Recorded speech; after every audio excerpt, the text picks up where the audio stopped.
நமது வாழ்வில் ஆரோக்கியம் டெலிகிராம் குழுவில் பயணிக்கும் அனைத்து அடியாருக்கும் இனிய ஆத்ம வணக்கம். சிறப்பு விருந்தினராக எதிர்க்கும் அருள்நிதி பத்மாவதி முருகேசன் அம்மா அவர்களை நமது குழுவின் சார்பாக வருக வருக என அன்பு வரவேற்கிறேன். இன்றைய வகுப்பு தலைமுறை காக்கும் 3 புண்ணியங்கள். ஈரோட்டிலிருந்து. நன்றி அம்மா. ஸ்டார்ட் பண்ணி. வாழ்க வையகம், வாழ்க வையகம், வாழ்க வளமுடன். குரு வாழ்க, குருவே துணை. சிந்தனையை உடல்நலத்தை சீரமைத்து உய்வித்த குருவே வாழ்க. இன்னைக்கு நாம எடுத்துக்கொண்ட தலைப்புங்க, தலைமுறையை காக்கும் 3 புண்ணியங்கள் அப்படிங்கிற தலைப்புல தலைப்பு எடுத்திருக்கோங்க. நாம செய்யக்கூடிய பாவம் புண்ணியம் அப்படிங்கிறது, பாவம்னா என்ன, புண்ணியம்னா என்ன, எதை செய்தா பாவம் வரும், என்ன செய்தா புண்ணியம் வரும் அப்படிங்கிற ஒரு விஷயம் இருக்கு. இதுல நாம செய்யக்கூடிய பாவ புண்ணியங்கள் நம்மோட மட்டும் போகாது, நம்முடைய தலைமுறைகளையும் தொடர்ந்து வரும் அப்படிங்கிறத நாம இன்னைக்கு விரிவா பார்க்கலாங்க. கொடுத்திருக்கிற 1 மணி நேரத்துக்கு நான் எவ்வளவு பாயிண்ட்ஸ் கவர் பண்ண முடியுமோ அவ்வளவு பாயிண்ட்ஸ் நான் கவர் பண்றேன். அதாவது முதல்ல, ஐயா நான் பேசுறது தெளிவா கேக்குது இல்லைங்க ஐயா? சொல்லுங்கம்மா. Okay okay. இப்போ இந்த பாவம் புண்ணியம்ங்கிறத நாம சும்மா சாதாரணமா சொல்லி புரிய வைக்கிறத விட, நான் ஒரு கதையா சொல்லி அப்புறம் இந்த விளக்கத்தை நான் தெளிவா சொல்றேங்க. நாம செய்யக்கூடிய செயல்கள், நாம் செய்யக்கூடிய செயல்களுக்கு உண்டான விளைவுகள் பாவம் புண்ணியம் வரும். அப்போ அது அந்த காலத்துல எல்லாரும் நம்ம முன்னோர்கள்லாம் இத சொன்னா, இந்த செயலை செய்தா அதுக்கு உண்டான விளைவு இப்படி வரும்னு சொன்னா எல்லாம் யாருமே கேட்க மாட்டாங்கறதுக்காக சொர்க்கம் வச்சு சொர்க்கத்துக்கு போனா ரம்பை ஊர்வசி எல்லாம் ஆடுவாங்க, நரகத்துக்கு போனா எனக்கு சட்டியில போட்டு வறுப்பாங்கன்னு சொல்லி நமக்கு நீதி கதைகளை சொல்லி அதிலிருந்து நம்ம பாவம் பண்ணக்கூடாது, புண்ணியத்துக்கு உண்டான செயல்களை பண்ணணுங்கிறத நம்ம வலியுறுத்தினாங்க. ஆனா இன்னைக்கு இருக்கிற தலைமுறையிட்ட அப்படி சொன்னோம்னா, நீ சொர்க்கத்தை காமி, நரகம்னா என்ன அது காமி, யார் பார்த்தீங்கன்னு கேள்வி கேட்பாங்க இல்லையா? அப்போ இந்த காலத்துக்கு ஏற்ற முறையில் நாம இதை எப்படி சொல்லணும் அப்படிங்கறத நான் புரிஞ்சு கொண்ட வகையில உங்களுக்கு இன்னைக்கு சொல்ல முயற்சி பண்றேங்க. அதாவது பாவம் புண்ணியம் அப்படிங்கிறது தலைமுறையை காக்கும், நம்ம தலைமுறையை காக்கும் ஒரு விஷயம் அப்படிங்கிறத நான் ஒரு கதை மூலியமா சொல்லி உங்களுக்கு புரிய வைக்கிறேங்க. அதாவது ஒரு பெரிய ஒரு செல்வந்தர், அந்த செல்வந்தர் ரொம்ப நாளா குழந்தை இல்லை. அவர் கோயில் கோயிலா போய் வரம் இருக்கிறாரு. அப்போ அந்த வரத்தின் பயனாக அவர் ஒரு முருகப்பெருமானுடைய வரத்தின் பயனாக ஒரு அழகான ஆண் குழந்தை எத்தனை வயசுல பிறக்குதுன்னா 50 வயசுல பிறக்குது. அப்ப அது 50 வயசுல அந்த ஆண் குழந்தையோட சீரும் சிறப்புமா அவர் வளர்த்துறாரு.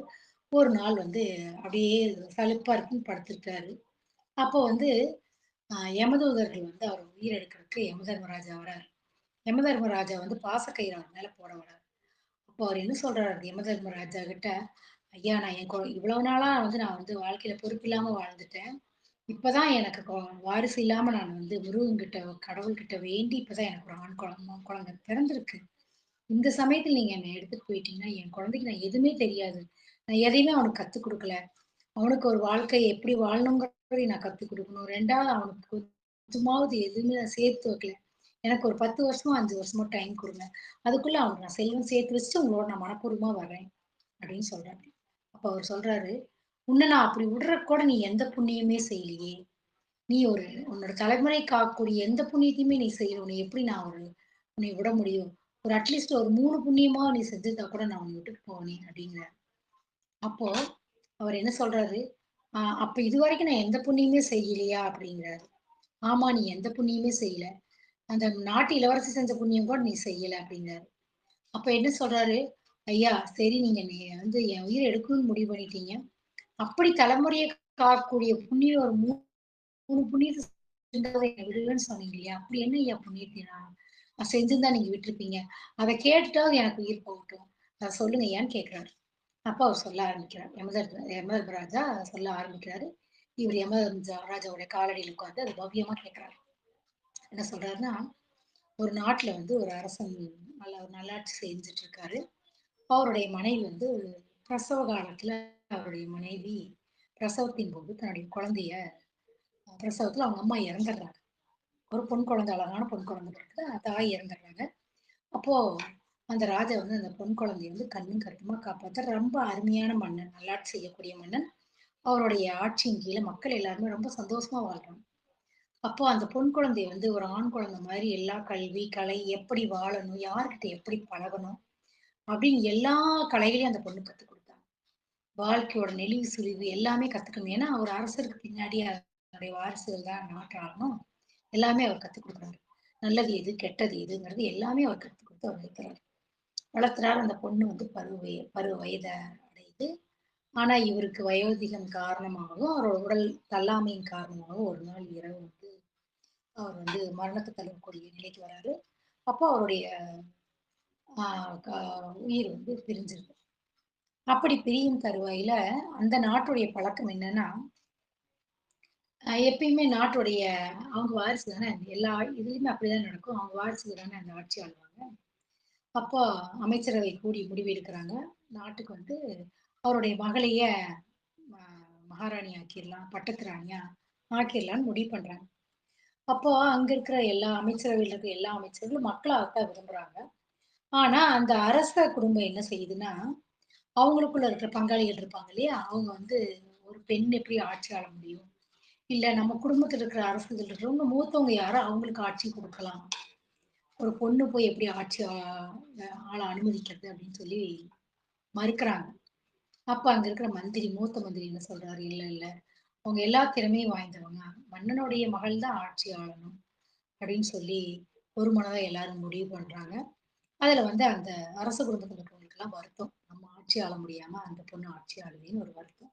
இது எப்படியாவது தடுக்கணுமேன்னு ஒரு சூழ்ச்சி செய்றாங்க.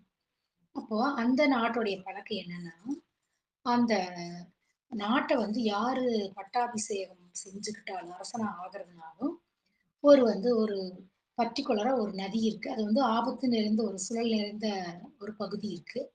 அந்த பகுதியில இறங்கி, அவங்க முன்னோர்களுக்கு வந்து இதுவரைக்கும் அவங்க முன்னோர்கள் இறந்திருக்காங்க இல்லையா? இதுக்கு முன்னாடி இருந்த அரசர்களுக்கெல்லாம் ஒரு நன்றி செலுத்தும் விதமா, அவங்களுக்கு ஒரு நன்றி செஞ்சு, அந்த இடத்துல பூஜை பண்ணி, அப்புறம் அந்த நதியில இறங்கி குளிச்சுட்டு, அவங்களுக்கு நன்றி சொல்லிட்டு வந்து தான் பட்டாபிஷேகம் பண்ணணுங்கிறது அந்த நாட்டுடைய வழக்கம். அப்ப இந்த பொண்ணையும் வந்து அதுல இறங்கி அது மாரி குளிக்க வைக்கணும்.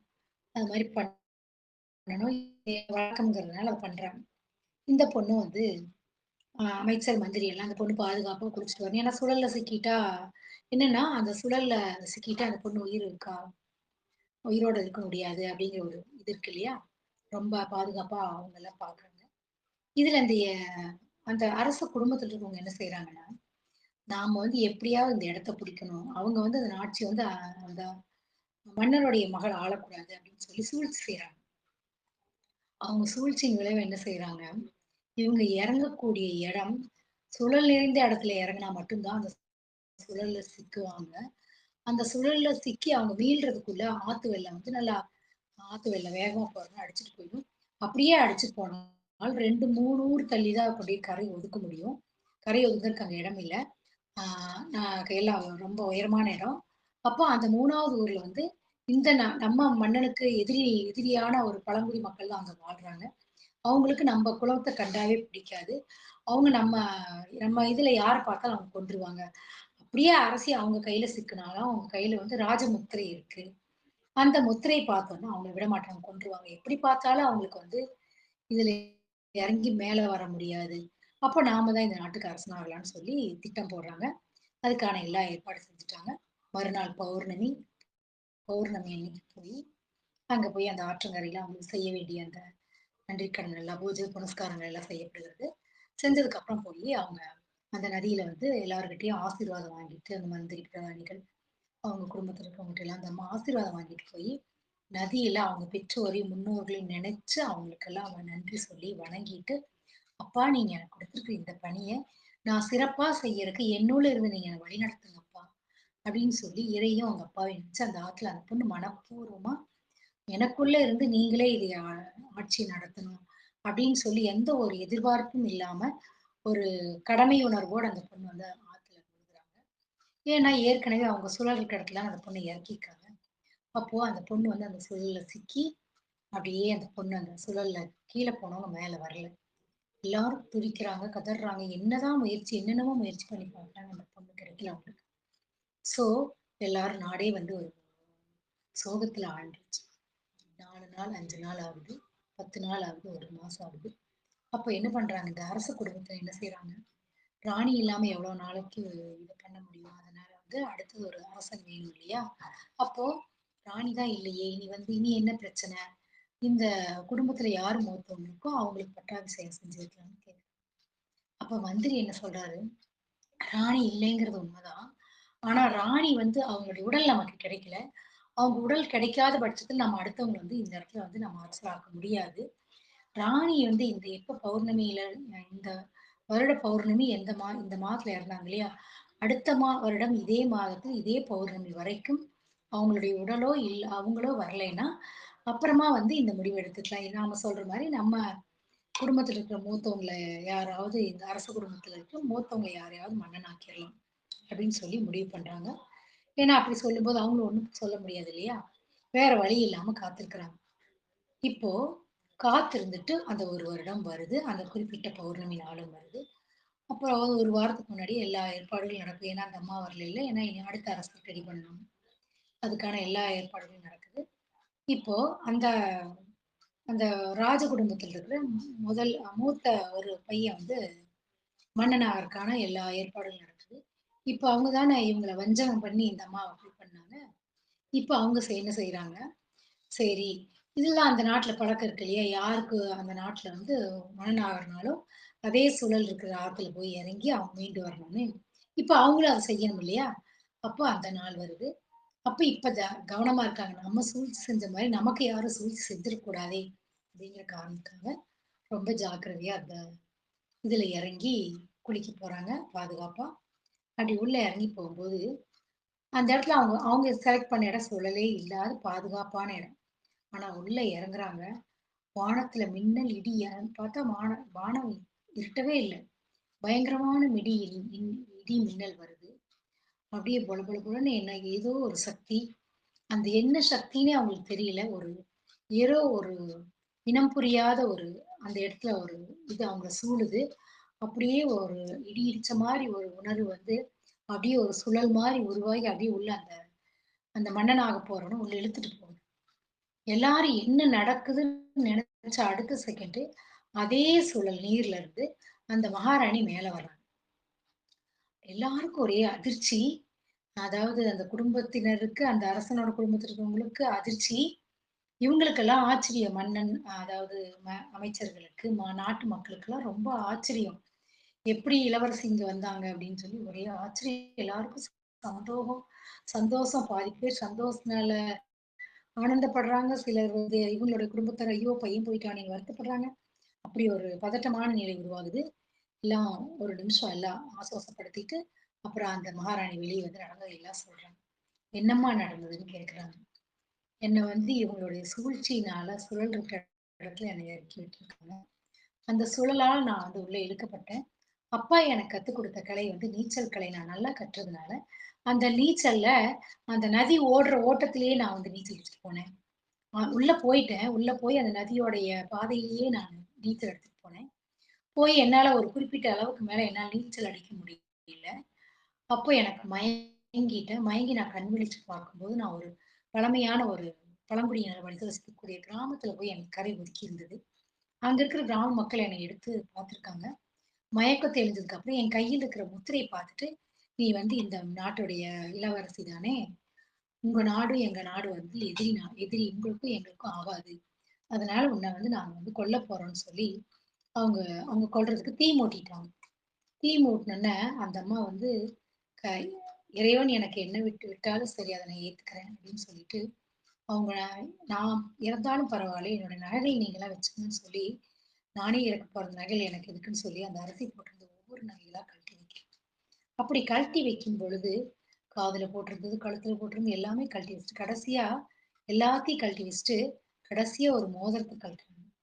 இந்த மோதிரம் வந்து எங்க அப்பா எனக்கு அன்பா குடுத்த மோதிரம். அப்படின்னு சொல்லி அந்த மோதிரத்த கழட்டி வைக்கிறாங்க.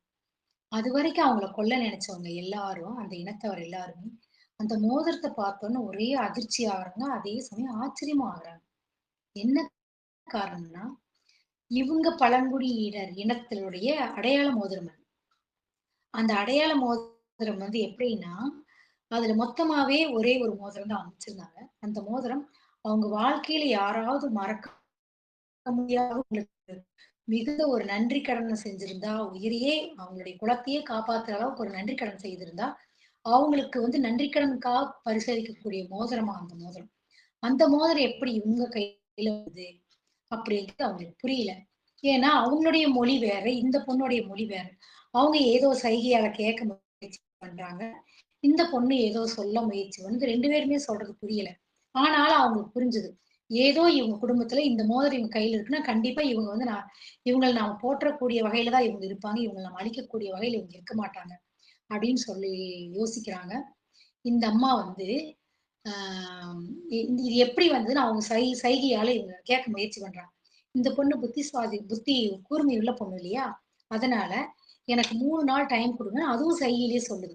3 நாள் டைம் குடுங்க. நான் வந்து உங்க இதுக்கான விளக்கத்த சொல்றேன்னு சொல்லுது. சொல்லிட்டு அந்த பொண்ணு 3 நாள் அவங்களோட வாழ்ந்து, அவங்க என்ன பேசுறாங்கங்கிறத கத்துக்கிட்டு அந்த மொழிய அவ்ளோ புத்தி கூர்மையோட கத்துக்கிட்டு 3 நாள்ல கத்துக்கிச்சு அந்த பொண்ணு கத்துக்கிட்டு, எங்க அப்பா எனக்கு சொன்னாரு.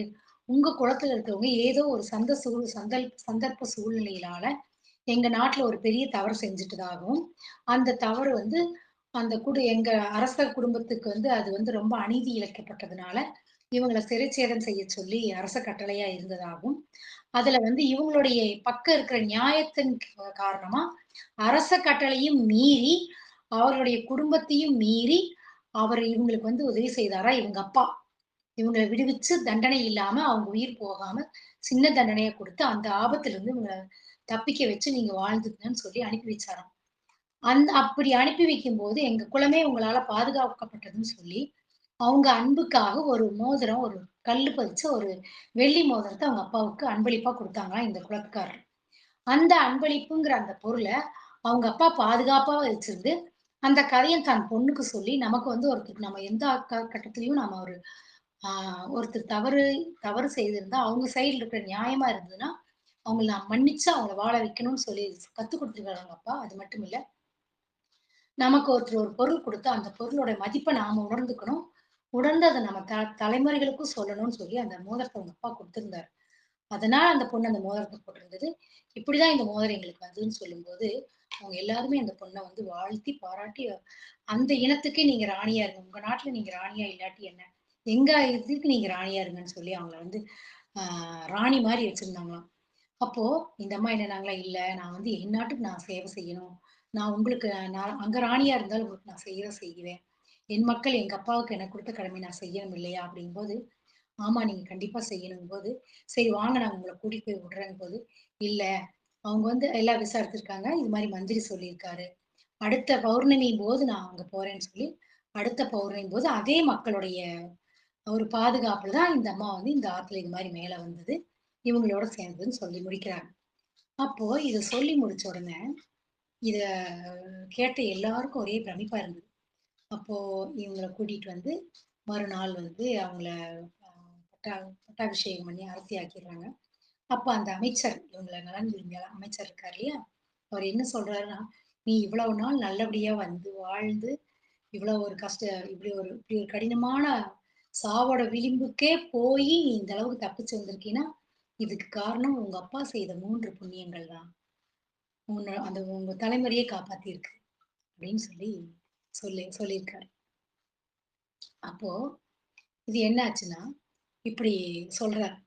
இப்படி சொல்லிட்டு அந்த அம்மா வந்து ஆட்சி ஆள்றாங்க. அவங்க நாடு நல்லா இருக்கு. அதே மாரி அ அந்த பகுதியில இருந்த மக்களையும், இவங்கள காப்பாத்துனாங்க இல்லையா? அவங்களையும் இந்த அம்மா நல்லா ஆட்சி ஆள்னாங்க. இந்த கதைய இவரு சொல்லி முடிக்கிறாரு, இந்த செல்வந்தர்கிட்ட. இந்த செல்வந்தர் இந்த கதைய கேட்டு என்ன சொல்றாருன்னா, "சரிங்க, இந்த கதைய நீங்க கேட்டீங்க. சரி இப்ப இதிலிருந்து நீங்க இப்ப இந்த கதைய விளக்கமா கேட்டிருந்தீங்க இன்ன வரைக்கும். இதில நீங்க என்ன புரிஞ்சுக்கிட்டீங்க? அந்த 3 புண்ணியங்கள் என்ன நீங்க சொல்லுங்க பார்க்கலான்னு" கேட்டாங்க. அப்போ அந்த 3 புண்ணியங்கள் என்னோட அறிவுக்கு ஒண்ணும் தெரியலங்கய்யா. நீங்களே சொல்லுங்கன்னு சொல்லிட்டாரு. அவரு செல்வந்தர் எனக்கு ஒண்ணும் என்னோட அறிவுக்கு எதுவும் எட்டுன வரைக்கும் தெரியல. நீங்களே சொல்லுங்கன்னு சொல்றாரு. முதல் புண்ணியம் என்ன தெரியுமா? தேவைப்படும் பொழுது, தேவைப்படும் இடத்துல, தேவைப்படுவோருக்கு செய்யக்கூடிய உதவி. அந்த உதவி எப்படி? கருணையோடு செய்யக்கூடிய உதவி. தேவைப்படும் நேரத்துல, தேவைப்படுவோருக்கு செய்யக்கூடிய கருணை நிறைந்த அந்த உதவி தான் முதல் புண்ணியம். அப்ப என்ன செய்தாரு? அந்த கிராமத்து மக்கள், அந்த பழங்குடியின மக்கள் செய்தது தவறா இருந்தாலும், சூழ்நிலை சந்தர்ப்பத்தின் காரணமாக அவங்கள குலத்த காப்பாத்திக்கிறதுக்காக அவங்க செய்த தவறு. சூழ்நிலை கருதி அவங்க செய்தாங்க. அதனால அவங்க வாழ்றதுக்கு அவங்களுக்கு உரிமை இருக்கு. அவங்களுடைய பாயிண்ட் ஆஃப் வியூல இருந்து பார்க்கும்போது அது தவறு இல்ல. அப்படிங்கிறது அவங்க நிலையில நின்னு, அதை யூகிச்சு, அரச குடும்பத்திற்கு ஒரு அதாவது அரசியல் சட்டத்திற்கும் அது புறம்பானதா இருந்தது.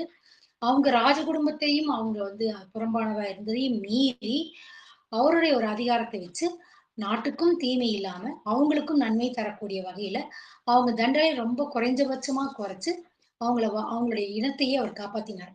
அந்த புண்ணியம், அவங்க தலைமுறைய காப்பாத்துன அந்த புண்ணியம் தான், இன்னைக்கு அந்த பொண்ணையும் காப்பாத்துச்சுங்கிறது முதல் புண்ணியம். அதாவது, நாம இந்த கதையில நான் இந்த இடத்துல என்ன செய்ய சொல்றேன்னா, ஒரு உதவின்னு சொல்றது வந்துங்க, நாம லட்சக்கணக்குல, கோடிக்கணக்குல செய்யணுங்கிற உதவி கிடையாது. தேவைப்படும் பொழுது, நாம ரோட்ல போயிட்டு இருக்கோம். ரோட்ல போகும்பொழுது ஒரு நாய் அடிபட்டு கிடக்கும். அந்த நாய் அடிபட்ட நாய்க்கு, அந்த இடத்துல ஓடி போய் ஒரு ஈர துணிய நெனச்சு கட்டி போட்டு, ஒரு நிழல்ல ஆசுவாசப்படுத்தினா கூட அது கூட தர்மம் தான். அது கூட புண்ணியம் தான். இப்போ நாங்க வந்து ஒரு நாள் வந்து அ ஃபாரஸ்ட் ஏரியாவ கடந்து போயிட்டு இருந்தோம். அப்ப 2 நிகழ்ச்சி பார்த்தோம் ஒரே நாள். ஒரு இடத்துல ஒரு மான் வந்து அடிபட்டு கிடந்தது. அப்ப அந்த மான அடிபட்டு கிடக்கும்போது, நாங்க கார்ல போனோம். என் கூட வந்தவர் என்ன சொன்னாரு, அந்த மான பார்த்துட்டு எதுவுமே பண்ணல. நான் சொன்னேன், "ஐயோ! மான் அடிபட்டு கிடக்குது." பின்னாடி ஏன்னா நெறைய வாகனங்கள் போற இடம். அது வந்து ஃபாரஸ்ட் ஏரியா நெறைய வாகனங்கள் போற இடம். அந்த மான எடுத்து ஓரமா இழுத்து விட்டு போலாமே, வண்டிய நிறுத்துங்கங்கிறேன். "ஐயோ! நீங்க கம்முனு வாங்கக்கா." இந்த ஏன்னா அரசாங்கம் வந்து அந்த மான் வந்து ரோட்ல குறுக்க வந்திருக்கும். ஏதோ ஒரு லாரில அடிபட்டுருக்கும். நாம நிறுத்தி இந்த மான எடுத்து ஹெல்ப் பண்ண போனோம்னா, இங்க ஏதோ எல்லா இடத்துலயும் கேமரா இருக்கு. ஏதோ ஒரு கேமராவுல நாம பார்த்துட்டாங்கன்னா, அத அடிச்சு போட்டவங்க யாரோ, நாம் உதவி செய்ய போக நாம பிரச்சனையில மாட்டிக்குவோம். ஒருத்தருக்கு உதவி செய்யறதா இருந்தா கூட, அதுல நமக்கு பிரச்சனை வரக்கூடாது, துன்பம் வரக்கூடாது. இந்த ஒரு பிரச்சனை இருக்கிறதுனால இத நான் கடந்து போறேன்னு சொல்லி அவங்க கடந்து போயிட்டாங்க. அந்த மான் நல்லா இருக்கும்னு சொல்லி அவங்க கடந்து போயிட்டாங்க. அதே ஒரு ஒரு ஒரு 2, 3 கிலோமீட்டர் போயிருப்போம். ஒரு ஆமை ரோட்ட கடந்தது. ஒரு ஆமை ரோட்ட கரெக்ட்டா எங்க கார் போகும்போது ஒரு ஆமை ரோட்ட கடந்தது. அதே அவர் கார ஓரமா நிறுத்தி அந்த ஆமைய எடுத்துட்டு போய் பாதுகாப்பா அந்த பக்கம் விட்டுட்டு கார எடுத்துட்டு போனாரு. அப்ப யோசிச்சேன். இப்ப ஏன் அப்ப வந்து அந்த மான் அடிபட்டு கிடந்ததுக்கு நீங்க உதவி செய்யல. ஆனா அந்த ஆமைக்கு எப்படி நீங்க உதவி செஞ்சீங்கன்னு கேட்டாரு. அப்ப அவர் என்ன சொன்னாருன்னா, அந்த மானுக்கு உதவி செய்யணுங்கிற எண்ணம் எனக்கு இருந்தது. ஆனா அதற்கு உதவி செய்ய போயி நான் தான் அடிச்சுட்டேன் அப்படின்னு தவறான ஒரு காரணம் வந்து அதனுடைய விளைவுகள் நான் பெரிய அளவுல சந்திக்க வேண்டி வரும். அப்போ அது எனக்கு உதவி செய்யணுங்கிற எண்ணமே இருந்தாலும், ஆனா அத நான் செஞ்ச எனக்கு அது பின்விளைவுகள் மோசமானதா வரும். ஆனா இந்த ஆமை வந்து அந்த ஆமை சாகல உயிரோட தான் இருக்கு. அத நான் 10 நிமிஷத்துல எடுத்து அட்டைல போட்டுறலாம். இதுல ஒண்ணும் எனக்கு பெருசா எதுவும் பாதிப்பு வந்துராதுன்னு சொல்லி, அவர் அத எடுத்து விட்டார். சோ இந்த 2 நிகழ்ச்சியிலுமே பாருங்க, அது அது பாவமும் கிடையாது. அது அவர் வந்து எதுவும் பண்ணல. மான காப்பாத்துறேங்கிற அவர் பாவம் கிடையாது. எதுவுமே பண்ணல. ஆனா அதுக்கு உதவி செய்ய போக இவருக்கு கஷ்டம் வந்துருங்கிறதுனால அவருக்கு உதவி செய்யல. அவர் மனசுல வந்து அந்த மான கொல்லணுங்கிறதோ, அவங்க உதவி செய்யக்கூடாதுங்கிற எண்ணம் கிடையாது. ஆனா இதனால பிரச்சனை வருங்கிறதுனால அத காப்பாத்தல. அதே சேம் டைம் ஒரு ஆமை வந்து ரோட்ட கடக்கும் பொழுது, ஐயோ பாவம் இது கடந்து போறதுக்கு லேட் ஆகுமேன்னு சொல்லி இறங்கி, அந்த ஆமைய அவர் எடுத்து விட்டாரு. அதுல எனக்கு எந்த பிரச்சனையும் வராதுன்னு அந்த அவருடைய எண்ணம். சோ அவருடைய எண்ணம் என்னன்னா, ஒரு ஜீவன் நல்லா இருக்கணும். பட் ஆனா அதனால யாரும் எந்த துன்பம் படக்கூடாதுன்னு பண்ணாரு. சோ இந்த இடத்துல வந்து இது புண்ணியத்தின் அடிப்படையில தான் போகும். இது மாரிங்க தேவைப்படும் இடத்துல இப்ப இந்த இடத்துல 2 இடத்துலயுமே அந்த உதவி தேவையா இருந்தது. ஆனா ஒரு உதவி செஞ்சதுனால பிரச்சனை வருங்கிறதுனால செய்ய முடியாம இருந்தது. ஒரு இடத்துல உண்மையாலுமே அந்த கருணையோட அவர் செஞ்சாரு. கருணை இருந்தாலும் செய்ய முடியாத சூழ்நிலை இல்லையா? அப்போ தேவைப்படும் இடத்துல, தேவைப்படும் பொழுது செய்யக்கூடிய கருணைக்கு பெயரு இது தியானம். இது இன்னும் கொஞ்சம் தெளிவா சொல்லணும்னா, 2 பேர் மரம் வெட்ட போறாங்க. 2 குடும்பம் போகுது. காட்டுக்கு மரம் வெட்ட போகுது. 2மே ஏழைப்பட்ட குடும்பம் தான். 2 பேரும் போய் மரம் வெட்டிட்டு இருக்காங்க. மரம் வெட்டிட்டு இருக்கும்போது, அவங்க மரம் வெட்டுறது வந்து பக்கத்துல ஒரு சத்தம் கேட்குது. ஒரு மான் கத்துற சத்தம் கேட்குது. அப்ப இவங்க 4 பேரும் போறாங்க. என்ன இப்படி சத்தம் கேட்குதுன்னு போறாங்க. அங்க ஒரு மான் என்னாச்சுன்னா, கால் அடிபட்டு துடிச்சுட்டு இருக்குது. வெயில்ல காஞ்சுட்டு துடிச்சுட்டு இருக்குது. கால் அடிபட்டு கத்திட்டு கிடக்குது. அப்ப அதுல வந்த ஒரு பெண் அந்த 2 ஜோடி பேர் வந்திருந்தாங்களே மரம் வெட்டுறதுக்கு. அந்த காலத்துல எல்லாம் வந்துங்க தண்ணிக்கு என்ன பண்ணுவாங்கன்னா, குடுவையில அதாவது சொர சொரக்காய் இருக்கு இல்லையா? சொரக்காய காய வச்சு, அதுல அறுத்து, அது பின்னாடி கோவணத்துல பின்னாடி அருணாக்கயத்துல கட்டிட்டு போவாங்க. அதுல தான் தண்ணி கொண்டு வாங்க. அது குளிர்ச்சியா இருக்கும்னு. அப்ப அவங்க குடிக்கிறக்கு அந்த ஒரு சொரக்குடுவையில தண்ணி, அந்த தண்ணி இல்லைன்னா அவங்களுக்கு தண்ணி இன்னைக்கு மாரி வாட்டர் பாட்டில்லாம் கிடையாது அன்னைக்கு. அந்த ஒரு சொரக்குடுவ தண்ணி தான் கொண்டு போவாங்க. அவங்க வர வரைக்கும் அதே தான் தண்ணி. அது தண்ணி தீர்ந்துட்டா அவங்களுக்கு தண்ணி கிடையாது. அப்படி ஒரு இடம். அந்த மாரி இடத்துல இந்த மான் அடிபட்டு கிடக்குது. அ அப்போ என்ன பண்றாங்க, அத பார்த்துட்டு அந்த அம்மாவுக்கு ரொம்ப ஒரு ஆற்றாமை. ஐயோ! இந்த மான் இப்படி அடிபட்டு கிடக்கேன்னு சொல்லி, உடனே அவங்க கட்டியிருந்த புடவையோடைய முந்தானையை கிழிச்சு அவங்க குடிக்க வச்சிருந்த தண்ணியில அந்த புடவையை நனைச்சு ஒரு கட்டு போடுறாங்க. கட்டு போட்டு அந்த மானோட வாயில அந்த தண்ணி ஊத்திடுறாங்க. இவங்களுக்கு குடிக்கிற தண்ணி இல்ல. ஆனா அந்த மானோட வாயில அந்த தண்ணி ஊத்தி அந்த மானை எடுத்து நிழல்ல கொண்டு போய் படுக்க வச்சுட்டு அப்புறம் போய் அவங்க விறகு வெட்டி நீ நல்லா இருன்னு சொல்லி இறைவனை கும்பிட்டுட்டு இறைவா இந்த மானை எப்படியாவது நீ காப்பாத்து அப்படின்னு சொல்லி இறைவன் கிட்ட கேட்டுட்டு அவங்க விறகு எடுத்துட்டு போயிட்டாங்க. இப்போ இத பார்த்துட்டு இருந்து இன்னும் ரெண்டு ஜோடி வந்திருந்தாங்களே விறகு வெட்டுறதுக்கு இன்னொரு ஜோடி பொண்ணு. அவங்க என்ன பண்ணாங்க, இத பார்த்துட்டு ஆமா இவங்க நல்லா நாமளும் இனிமேல் இப்படி இருக்கணும் அப்படின்னு சொல்லி அவங்களுக்குள்ள ஒரு உணர்வு. வீட்டுக்கு வராங்க.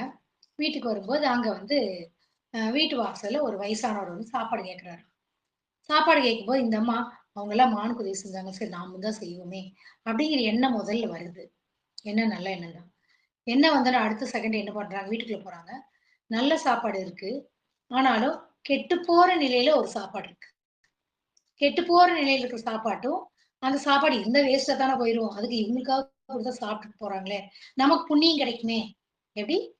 இந்த கெட்டுப்போற நிலையில இருக்கிற சாப்பாடு இருந்தாலும் வேஸ்ட்டா போயிரும். நல்ல சாப்பாட்ட ஏன் போடணும்? இந்த சாப்பாட்ட போட்டா புண்ணியம் கிடைக்குமேன்னு சொல்லி, அவரோட பசியும் ஆறும், நமக்கும் புண்ணியம் கிடைக்குமேன்னு சொல்லி, அந்த சாப்பாட்ட கொண்டோய் அவருக்கு போட்டாங்க.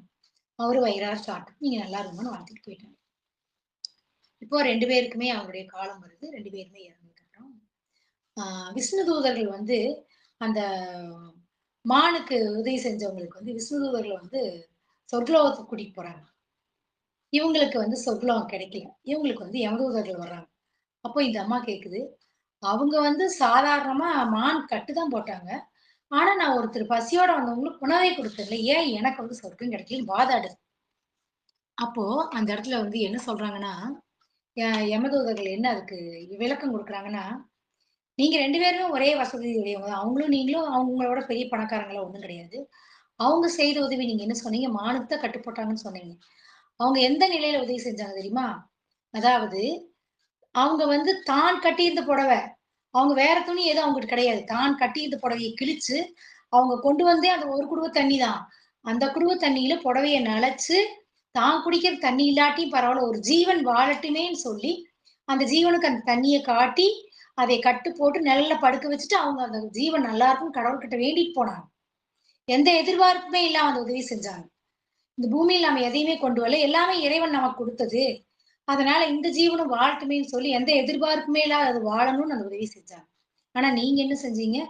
அவங்க உதவி செய்த பார்த்து நாம செய்யணும்னு முதல்ல உங்களுக்கு எண்ணம் வந்தது நல்ல எண்ணம் தான். ஃபர்ஸ்ட் அவங்களுக்கு சாப்பாடு போடணும்னு நினைச்சதும் நல்ல எண்ணம் தான். ஆனா உங்ககிட்ட நல்ல சாப்பாடு இருந்தது. அத நீங்க போடாட்டியும் பரவாயில்ல. இந்த சாப்பாடு போட்டாலும் பரவாயில்ல. நீங்க என்ன எண்ணத்துல போட்டீங்க? கெட்டு போற மாரி வீணா போயிருமே! இந்த வீணா போன சாப்பாட்ட போட்டா நமக்கு புண்ணியம் கிடைக்குமே! அப்படின்னு ஒரு எதிர்பார்ப்பு வச்சு நீங்க அவங்களுக்கு போட்டீங்க. நீங்க எதிர்பார்க்காம இந்த சாப்பாடே போட்டிருந்தா கூட தப்பில்ல. ஆனா நீங்க எதுக்காக போட்டீங்க? நமக்கு இந்த சாப்பாடு போட்டா நமக்கு ஒரு புண்ணியம் கிடைக்குமேன்னு போட்டீங்க. சோ, அதனால தான் உங்களுக்கு புண்ணியம் கிடைக்கும். அது மாரிங்க, எந்த எதிர்பார்ப்புமே இல்லாம ஒருத்தருக்கு செய்றோம் பார்த்தீங்களா உதவி, தேவைப்படும் போது அந்த அம்மா செஞ்ச உதவி என்னன்னா, யாருக்கு உதவி செய்யணும்னு அந்த அம்மா செய்யல. அந்த இடத்துல அந்த மானுக்கு அந்த உதவி தேவைப்பட்டது. அந்த மானோட உயிர் காப்பாத்துறதுக்கு உதவி தேவைப்பட்டது. அந்த இடத்துல கருணையோட செஞ்சாங்க இல்லையா? அதுக்கு பேர் புண்ணியம். அது வந்து அவங்கள மட்டும் காப்பாத்தா, அவங்க தலைமுறையே காப்பாத்தும். இதுக்கு பேர் புண்ணியங்க. புண்ணியம்னா இதுதான் புண்ணியம். பாவம்ங்கிறத விட புண்ணியம்ங்கிறது எப்படி புண்ணியம்னா, நம்ம வந்து தேவைப்படும் இடத்துல நம்ம கோடிக்கணக்கில ஒருத்தருக்கு நம்ம பணம் குடுக்கணும், உதவி செய்யணுங்கிற அவசியம் கூட இல்ல. எந்த இடத்துல தேவைப்படுதோ, தேவைப்படும் இடத்துல தேவைப்படக்கூடிய உதவிய எந்த ஒரு எதிர்பார்ப்புமே இல்லாம செய்றோம் பாருங்களா, அதுக்கு பேரு தான் வந்து புண்ணியம். இப்படி ஒரு புண்ணியத்த தான் நம்ம செய்யணுங்க. அதாவது, இப்ப புண்ணியம் அப்படிங்கிற தலைப்புல நம்ம என்ன பார்க்கலாம்னாங்க, பாவம் எது, புண்ணியம் எது அப்படிங்கிற ஒரு சப்ஜெக்ட்குள்ள இப்ப நாம நுழையலாங்க. இப்ப நான் உங்களுக்கு புரியறதுக்காக இந்த கதையெல்லாம் சொன்னேன். நாம செய்யக்கூடிய செயல்கள வச்சுதான் அது புண்ணியமா, பாவமா அப்படின்னு நாம மதிப்பிட முடியும். இப்போ நாம சாப்பிடுற சாப்பாடு எல்லாமே தாவரம் தான். நாம சாப்பிடக்கூடிய கீரைகள் எல்லாமே பார்த்தீங்கன்னா, எல்லாமே தாவரம் தான். இப்ப நாம சாப்பிடுறது வெங்காயம் ஆகட்டும், பூண்டாகட்டும், நாம என்ன என்ன சாப்பிடாம இருக்கோம் எல்லாமே தாவரங்கள் தானே சாப்பிடுறோம். அப்போ ஒரு உயிர ஒரு ஒரு உயிர கொன்னா பாவங்கிறோம். அப்ப செடி, கொடி, இலை, கீரை எல்லாமே உயிர் தானே அப்படின்னு நான் நினைக்கலாம். ஆனா, நாம எப்படிங்க இது இது எல்லாமே உயிர் தானே நினைச்சாலும் கூட, இது வந்து பாவம் கிடையாது. எப்படின்னா, இந்த பூமியில இறைவனோட படைப்புல ஒன்றின் படைப்பு ஒன்றுக்கு உணவாகுதுங்கிற வகையிலும் அது இறைவன் படைச்சிருக்காரு. அதாவது தாவரம் அப்படிங்கிறது ஒரு கீரையா இருந்தா கூட அது என்ன ஆகும்னா, அது உற்பத்தியாக அது மடிஞ்சு அந்த மண்ணுக்கு உரமா போகும் இல்லைங்களா? ஆனா அதையே ஒரு மனிதனுக்கு குடுக்கும்போது அந்த மனிதனுக்கு சத்தா மாறி அது மண்ணுக்கு உரமா போகும். அதாவது இந்த பூமியில இறைவன் படைப்புல ஒன்றன் படைப்பு இன்னொன்றுக்கு உணவு அப்படிங்கிற வகையில தான் எல்லாமே படைக்கப்பட்டிருக்கு. மானக் கொள்வதற்காக புலியை படைத்ததும் இறைவன் தான். அதனால மானின் இனப்பெரு மானோட இனப்பெருக்கு அதிகமாகவும், புலியோட இனப்பெருக்கம் குறைவாகவும் இருக்கு. இவ்வாறு தாங்க ஒவ்வொன்னும் இயற்கையோட படைப்புல அத நம்ம புரிஞ்சுக்கணும். இத நம்ம தெரிஞ்சுக்கும்போது நமக்கே அதிர்ச்சியா இருக்கும். இந்த பூமியில வந்து அது ஒண்ணு தோன்றினா அதுக்கு அது ஒண்ணு தோன்றினா அதுக்காக இன்னொன்னு இருக்கும். அது உணவா ஆக்குறதுக்கு இன்னொன்னு இருக்கு. அப்படிதான் இந்த பூமியில படைப்பு இருக்கு. நான் வந்து இத புரிஞ்சு கொள்றதுக்கு இத நம்ம ஃபுல்லா ஒரு டீப்பா உள்ள டெப்த்தா போனா நமக்கே கஷ்டமா இருக்கு. இப்போ நாம சாப்பிடுற எல்லா உணவுமே தாவரத்துல இருந்து தான் வருது இல்லைங்களா? இப்போ இதுல நமக்கு வந்து பாவம் ஏற்படுமானா கண்டிப்பா ஏற்படாது. ஏன்னா, இது எல்லாமே இயற்கையிலிருந்து நம்ம பெறப்படுறதா இருந்தாலும், தாவரம்ங்கிறது எப்படின்னாங்க, ஒரு மரம் அப்போ அந்த பூமி நீங்க ஒரு தாவரத்த இருந்து நீங்க எடுக்கிற பொருள, அதனோட வலிய வந்து பூமி தாங்கிக்கும். அதுக்கு அந்த வலிங்கிற உணர்வு கிடையாது. அது அந்த வந்து பூமாதேவி அத ஏத்துக்கும். ஆனா, இதே நீங்க ஒரு விலங்குகள கொல்லும் பொழுது, அது அப்படி கிடையாது. ஒரு விலங்குகள நீங்க துன்புறுத்தினாலும், கொன்னாலும் அது வலிக்கும். அந்த கதர்ல வந்து நீங்க அந்த சாப்பிடுற அந்த கறியில, அந்த கதறலுடைய அந்த ஒரு ஓலம் வந்து அந்த அந்த மாமிசத்துல இருக்கும். சோ, அப்ப வந்து அந்த உயிர்கள் வந்து வலிக்க, வலிக்க, துடிக்க, துடிக்க கொல்றது பாவம். அதாவது ஆதி காலத்துல மனிதன் என்ன பண்ணான்னா, நாம் நினைக்கலாம். ஆதி காலத்துல மனிதன் வந்து இப்படித்தானே வாழ்ந்தான். ஆதி காலத்துல இருக்கிற மனிதன் எப்படி வாழ்ந்தான்? உயிர கொண்டு தானே வாழ்ந்தான். இன்னைக்கு என்ன நீங்க இப்படியெல்லாம் சொல்றீங்க அப்படின்னு சொல்லலாம். ஆதி காலத்துல வாழ்ந்தாங்க. ஆதி காலத்துல எப்படி வாழ்ந்தாங்கன்னா, அவங்களுக்கு அன்னைக்கு வந்து பரிணாம வளர்ச்சியில அவங்களுக்கு எந்த ஒரு பெரிய அளவுக்கு அவங்க அறிவின் வளர்ச்சி குறைபாடு இருந்தது அவங்களுக்கு. அப்ப அவங்க என்ன செஞ்சாங்கன்னா, அவங்களுக்கு தேவையான உணவ அவங்களுக்கு உற்பத்தி செய்ய தெரியல. அப்ப அவங்க விலங்குகள வந்து கிடைச்ச கற்களால விலங்குகள கொன்னு, அத வந்து தீயில மூட்டி சுட்டு சாப்பிட்டாங்க.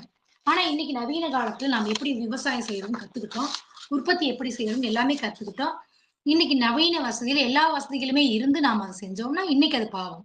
இது வந்து அரேபிய பாலைவனத்துல வந்துங்க சாப்பிடறதுக்கு ஒண்ணுமே இல்ல. அங்க வாழ்றதுக்கே வழியே இல்ல.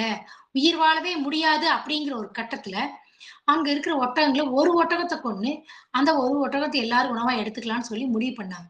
சோ, அது பாவம் கிடையாது. அந்த இடத்துல எல்லாரும் உயிர் வாழணும்னா, ஒரு உயிர கொன்னு அங்க சாப்பிடுறாங்கன்னா அது பாவம் இல்ல. ஆனா, எல்லா வகையான உணவுமே இருந்து, எந்த உயிருமே கொல்லக்கூடாதுங்கிற ஒரு சூழ்நிலையில, தேவையில்லாம அந்த இடத்துல அவசியமே இல்லாம ஒரு உயிர கொல்லும் பொழுது, அது பாவமா கருதப்படும். அது எப்படி சொல்லலாம்னாங்க, இப்ப நம்ம வீட்டுக்குள்ள ஒரு பாம்பு வருது. ஒரு விச ஜந்துக்கள் வருது. அது நமக்கு உயிருக்கு ஆபத்துங்கும்போது, அத கொல்லும்போது அது பாவம் கிடையாது. ஆனா அதுவே எங்கேயோ அது போகுது. அதுக்கு நமக்கு சம்மந்தமே இல்ல. அது எந்த விஷயமும் பண்ணாது. நம்மள எந்த தொந்தரவுமே பண்ணல. அத அடிக்கிறோம். ஒரு வேலியில ஒரு ஓடான் போகுது. அத அடிக்கிறோம். ஃபாரஸ்ட் ஏரியா வழியா போறோம். குரங்கு உட்காந்துருக்கு. அத கல்லெடுத்து அடிக்கிறது. யானை ரோட்டுல நிக்கும். அத போய் கூச்சல் போடுறது. மொபைல் எடுத்து ஃபோட்டோ எடுக்கிறது. அத துன்புறுத்துறது. ஒரு ஜூக்கு போறோம். ஏதோ ஒரு குச்சி எடுத்து போடுறது, கல் எடுத்து போடுறது. இந்த மாரிங்க தேவையே இல்லாம அத வந்து துன்புறுத்துறது. நம்ம ஒரு போற ரோட்லயே கையே கம்முன்னு இருக்காது. போனா அதை இது ஏதோ நொட்டு கை வச்சுட்டு கம்முன்னு இருக்கிறது இல்ல. அந்த மாரி துன்புறுத்துறோம் இல்லைங்களா? அதுதான் பாவம். அதாவது தேவையே அந்த இடத்துல இருக்காது. தேவை ஒரு ஒரு மன்னன் வேட்டையாடுறான். அது அவனுடைய கு கு குலத்தொழில். அது அவங்களுடைய நாட்டுடைய பண்பாடு. மக்கள காப்பாத்துறதுக்காக வேட்டையாடுனாங்க. ஆனா நமக்கு இப்ப எந்த தேவையுமே கிடையாது. இப்ப நாம ஏன் அத கொல்லணும்? அப்படி பண்ணும்போது தேவையில்லாம ஒரு உயிர கொல்ல வேண்டிய அவசியமே இல்லாம அந்த இடத்துல ஒரு உயிர கொல்றோம்னா, அது வந்து பாவமா கருதப்படும். அது மட்டும் இல்லைங்க. இப்போ ஒரு குருவி வந்து ஒரு குஞ்சு பொரிச்சிருக்குன்னு வச்சுக்கலாம். அந்த குருவியோ, இல்ல ஏதோ ஒரு பறவைய நாம உணவின் பொருட்டு அந்த பறவைய நாம கொல்றோம். அந்த குஞ்சுகள் அம்மா இரை கொண்டு வரும்னு அது ஆவலா அங்க இருக்கும். அது பசியோட காத்துட்டு இருக்கும்.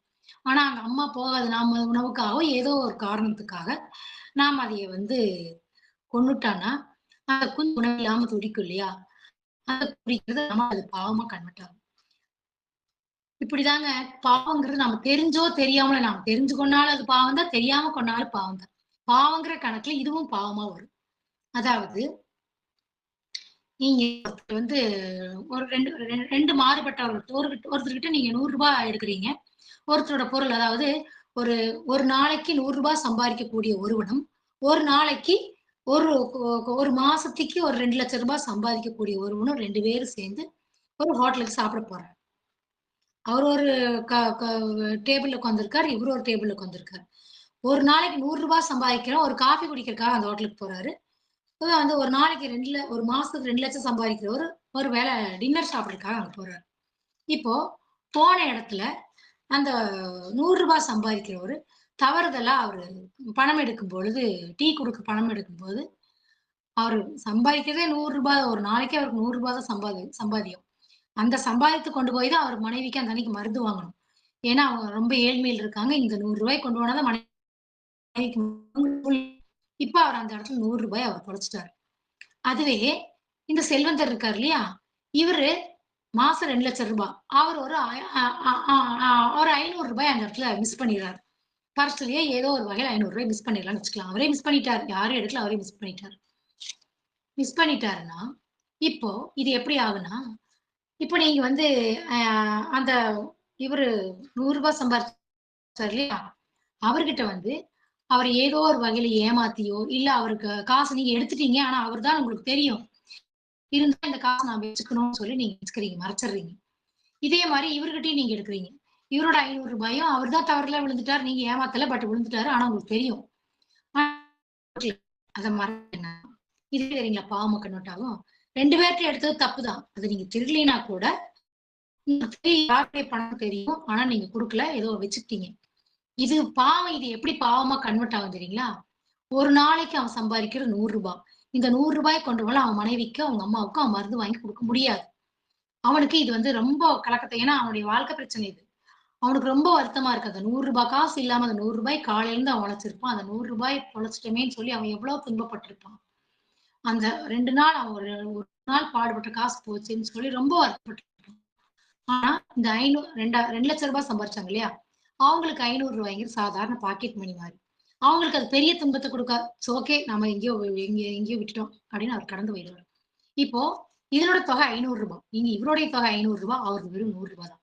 இந்த ரூ. 500 எடுத்ததுக்கு அவர் வந்து அந்த விஷயத்த வந்து ஈஸியா எடுத்துட்டு போயிட்டாரு. சரி எங்கேயோ போயிருச்சு. இட்ஸ் ஓகேன்ட்டு போயிட்டாரு. அது வந்து பாவமா கன்வெர்ட் ஆகுமான்னா, அதனுடைய டியூரேஷன் கம்மியா தான் ஆகும். ஆனா, இந்த ரூ. 100 தொலைச்சவர் எவ்வளவு துன்பப்பட்டாரோ, எவ்வளவு நேரம், எவ்வளவு எவ்வளவு நாள் அவர் அத மனசுல நினைச்சு துன்பப்பட்டாரோ, அதே துன்பத்த அந்த பணத்த எடுத்தாரு இல்லையா? அவரு அந்த துன்பத்த அனுபவிப்பார். இது பாவமா அவருக்கு கன்வெர்ட் ஆகும். அதுதாங்க இது பாவங்கிறது எப்படியெல்லாம் இது வந்து நான் புரிஞ்ச வகையில இது சொல்றேன். ஒவ்வொருத்தருக்கும் ஒவ்வொரு கருத்து இருக்கலாம். இது நான் புரிஞ்ச வகையில சொல்றேன். இந்த மாரிங்க பாவங்கிறது அவங்களுடைய சூழ்நிலை, தன்மைய பொறுத்து அந்த பாவங்களுடைய டியூரேஷன் அதிகமாகும். இப்போ அடுத்தது வந்துங்க நாம் சம்பாதிக்கிற இதுலயும் பாவம். இப்ப நீங்க ஒரு சம்பாதிக்கிறீங்க. எல்லாருமே சம்பாதிக்கிறோம். அவங்க குடும்பத்த காப்பாத்துறோம். இப்ப நாம சம்பாதிக்கிற சம்பாரம் நீங்க ரூ. 100 சம்பாதிக்கலாம், ரூ. 1000 சம்பாதிக்கலாம், ரூ. 1,00,000 சம்பாதிக்கலாம். ஏன் ₹1,00,00,000 கூட சம்பாதிக்கலாம். ஆனா, நாம சம்பாதிக்கிற அந்த செல்வம், அந்த தொழிலால உங்களுக்கோ, இல்ல சமுதாயத்துக்கோ, இல்ல இந்த இயற்கைக்கோ மற்ற யாருக்குமே துன்பம் இல்லாமல், நல்ல நேர்மையாக அது யாருக்குமே எந்த துன்பமும் இல்லாம ஒரு நீங்க தொழில்ல சம்பாதிக்கிறீங்கன்னா, அது உங்களுக்கு புண்ணியம். பாவம் சேராது. கண்டிப்பா அது பாவம் சேராது. ஆனா, நீங்க செய்யக்கூடிய ஒரு தொழில் ஒரு சோப்போ, ஒரு ஷாம்போ ஏதோ ஒண்ணு தயாரிக்கிறீங்க. அந்த தயாரிக்கிறது மக்களுக்கு போட்டு அது அவங்களோட உடலுக்கு பாதிப்பு உண்டு பண்ணி ஒரு பெரிய கொடிய நோய அவங்க உடம்புல உற்பத்தி பண்ணுச்சு. அவங்களுடைய பொருள் இழப்பு, அவங்களுடைய மனசு ஸ்ட்ரெஸ் ஆகி உடம்பு பலகீனப்பட்டு, அவங்களுக்கு ஒரு உயிருக்கே பாதுகாப்பு இல்லாத ஒரு நிலை உருவாக்குதுன்னா, கண்டிப்பா அவங்களுக்கு அது என்னவா ஆகும்? பாவமா கன்வெர்ட் ஆகும். அப்ப நாம செய்யக்கூடிய தொழில் இப்ப நாம நெறைய பார்க்குறோங்க. நீங்க நீங்க ஆற்றுல பார்த்தீங்கன்னா, ஆலை கழிவுகள்லாம் அப்படியே அப்படியே ப லோடா க கரைச்சு விடுறாங்க.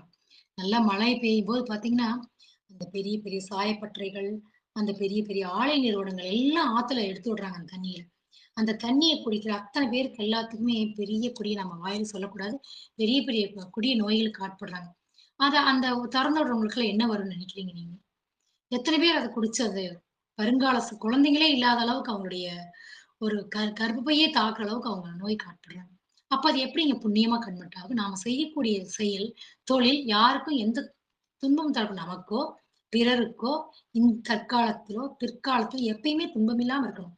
அப்படி நீங்க ஒரு சம்பாதிச்சீங்கன்னா, அந்த சம்பாத்தியம் உங்களுக்கு புண்ணியத்த குடுக்கும். அது பாவத்த குடுக்காது. அது மட்டும் இல்லைங்க, நீங்க ஒரு பக்கம் வேலைக்கு போறீங்க. அங்க உங்க முதலாளி முதலாளிக்கு நீங்க நேர்மையா நடத்தணும் இல்லையா?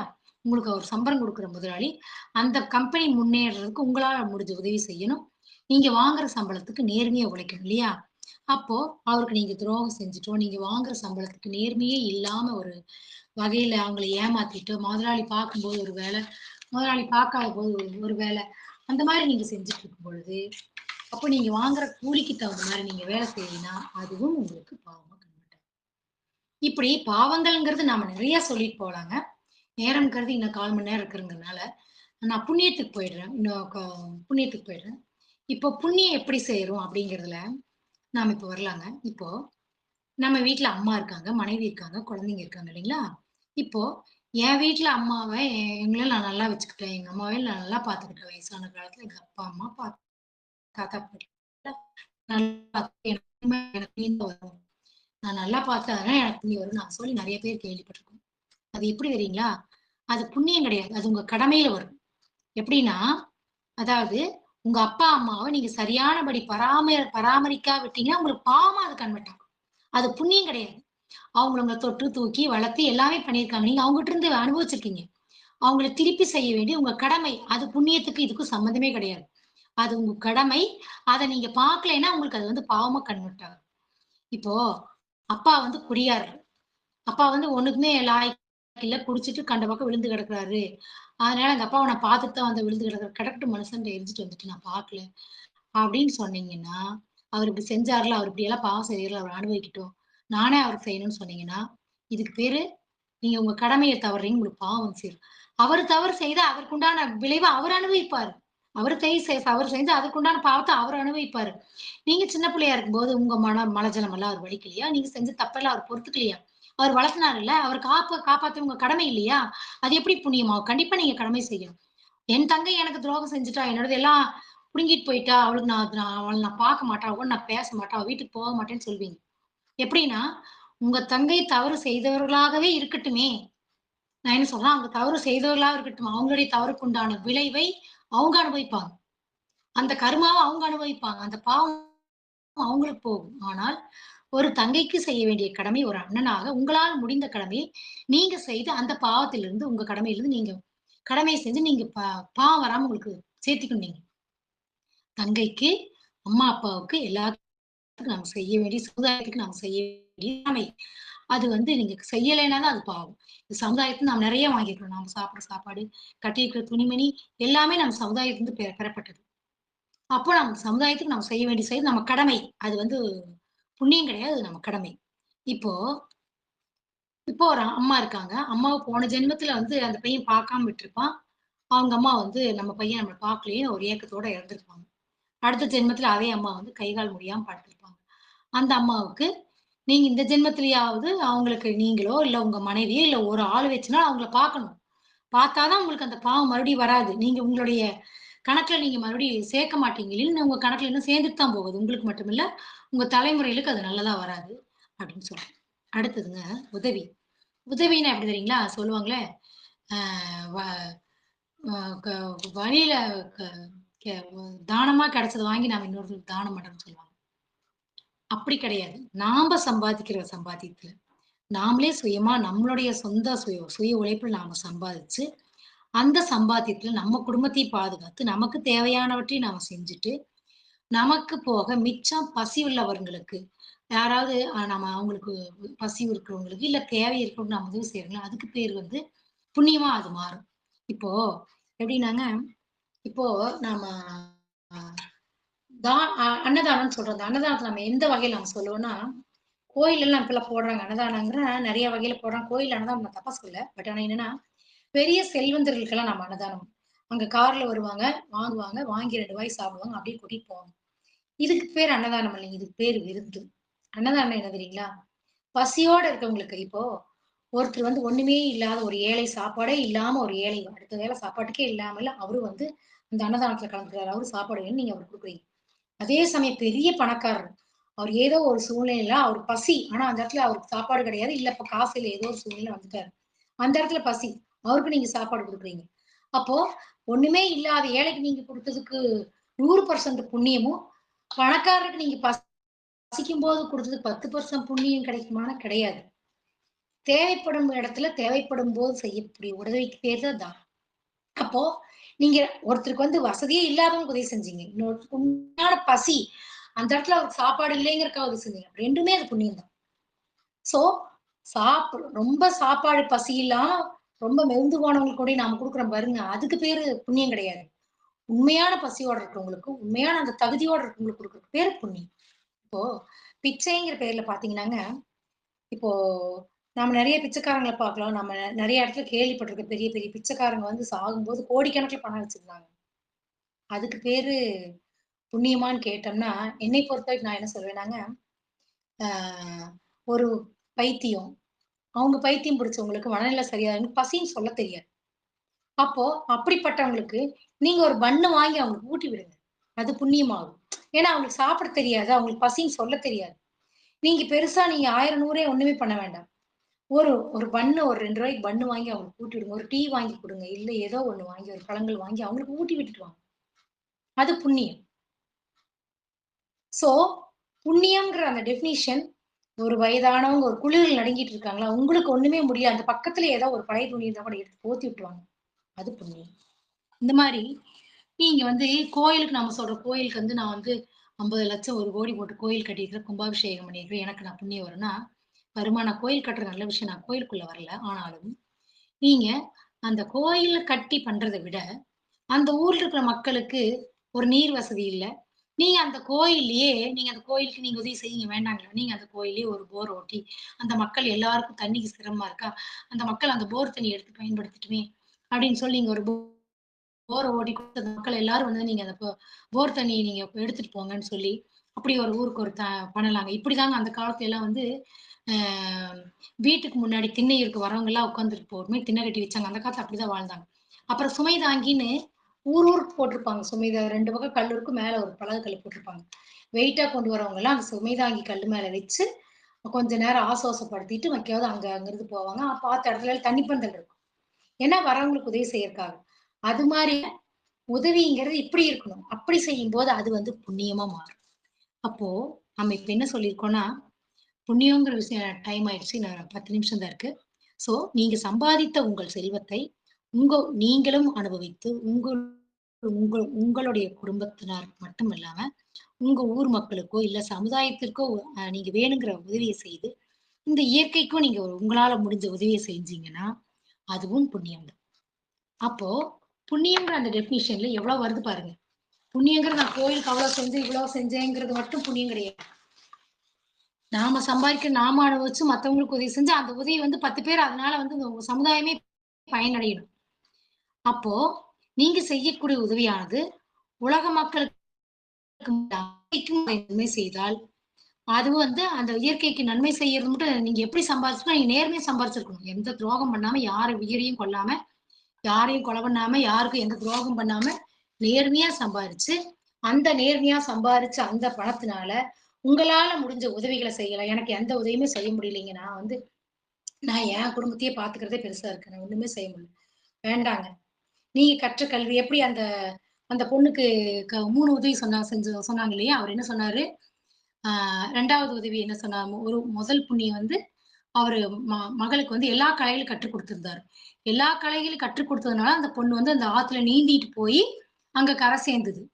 அப்போ 2வது என்னன்னா, அவர் கற்றுக் குடுத்ததோட இல்லாம, நமக்கு ஒரு பொருள் கிடைச்சா, அந்த பொருளுடைய தன்மை என்ன? அதனுடைய வேல்யூ என்னங்கிறத நாம புரிஞ்சுகிட்டு, மத்தவங்களுக்கு அந்த பொருள வந்து அந்த நம்ம சந்ததிக்கு அத கடத்தணும். நல்ல விஷயங்கள நம்ம குழந்தைகளுக்கு சொல்லிக் குடுத்து, நாம ஒருத்தருக்கு நம்ம எந்த இடத்துல எப்படி உதவி செய்யணுங்கிறது நம்ம குழந்தைகளுக்கு சொல்லிக் குடுத்து, அந்த உதவியினால் நமக்கு ஒருத்தர் நன்றி கடன் நாம செஞ்சிருந்தால், நாமும் மத்தவங்களுக்கு நன்றி கடன் படணும். நன்றி செய்யணும். அப்படியே நம்மளுக்கு ஒருத்தர் நன்றியோட ஒரு பொருள் குடுத்தா கூட, அதோட மதிப்பு என்னங்கிறத நாம உணர்ந்து, அதை நம்ம சந்ததிகளுக்கு கடத்தணும் அப்படின்னு அவர் சொல்லிக் குடுத்திருந்தார். 3வது என்ன சொல்லிக் குடுத்திருந்தாருன்னா, அதாவது எல்லா கலைகளையும் கத்துக் குடுத்திருந்தார்.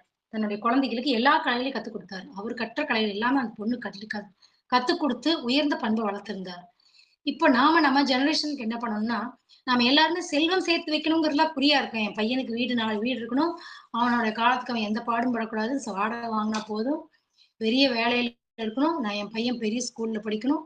நல்ல வேலையில இருக்கணும். அவன் பொண்ணு வந்து பெரிய பணக்காரர் வீட்டுல பொண்ணு கட்டணும். ஆனா அந்த பொண்ணு எப்படி இருந்தா சரி, நல்லா இருந்தா போதும், வசதி வரணும்.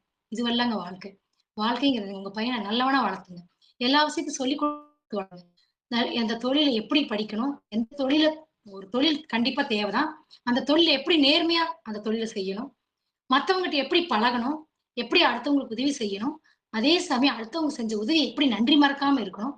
இந்த இயற்கைக்கு நாம இயற்கையோட இயைந்து வாழணும். எந்த உயிருக்கும் துன்பம் இல்லாம வாழணும். நம்முடைய சொல்லாலேயோ, நம்ம செயலாலேயோ, எண்ணத்தால் யாருக்கு எந்த துன்பம் இல்லாம வாழ்ந்தாலே, அதுவே புண்ணியம் என்று சொல்லி, இந்த நம்ம தலைமுறையை காக்கும் இந்த முறையை நாம காக்க முடியும் என்று சொல்லி, இன்றைய இந்த சிந்தனை நிறைவு செய்கின்றேன். இந்த சிந்தனை இதுவரைக்கும் எல்லாருமே செயல்படுத்த அனைவருக்கும் நன்றிகள் சொல்லி இந்நிகழ்வில்